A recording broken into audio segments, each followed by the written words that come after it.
Hiç bazı şeyleri attığını sanıp da aslında onların seni bırakmadığını fark ettin mi? Ben de fark etmedim. En azından o güne kadar. İstanbul'da tek başıma yaşıyordum. Öğrenciydim işte. Gündüz okul, gece kitaplar.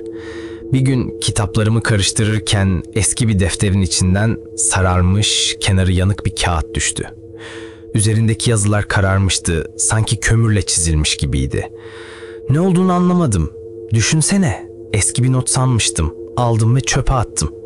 Ama o gece yatak odamın tavanı sanki nefes alıyordu. Boğuk bir nefesti bu ve o karanlık oradaydı. Işıkları açtığımda kabus sandım. Attığım kağıttan dolayı olabilir mi diyerek araştırmaya başladım. Bir ayetin parçası ya da bir beddua olabilirmiş. Bunu fark ettiğim anda bir şeyler değişti. Ev artık sessiz değildi. Geceleri evde dolaşan biri vardı. Gölge gibi geçiyordu kapıların arasından.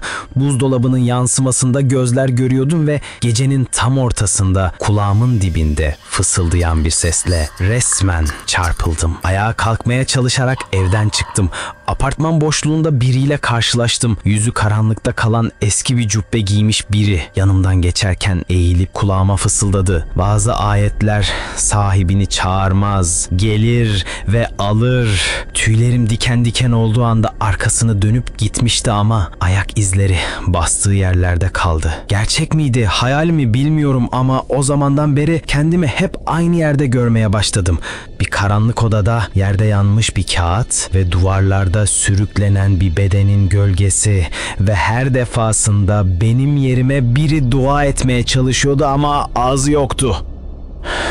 Birkaç gün boyunca bir arkadaşımda kaldım. Eve döndüğümde o kağıt yatağımın yanında duruyordu. Camiye koştum. İmama gösterdim. Üstünden bir ürperti geçti ve sessizce "Evladım, sen kimin duasına el koydun?" Şaşkına dönmüştüm. Eve girdiğimde anladım. İçerisi bana ait değildi artık. Her şey yerli yerindeydi ama biri çay demlemiş, yatağımı düzeltmişti ve o kişi kimse dua etmişti. Sonra odanın köşesinde onu gördüm. Yüzü yoktu ama üzerindeki tişört bana aitti.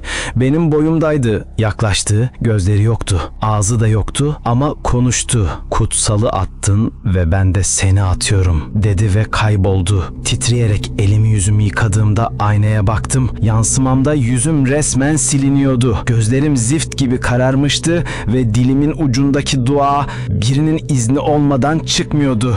Çünkü ben artık kendimden daha eski bir şeye bürünüyordum.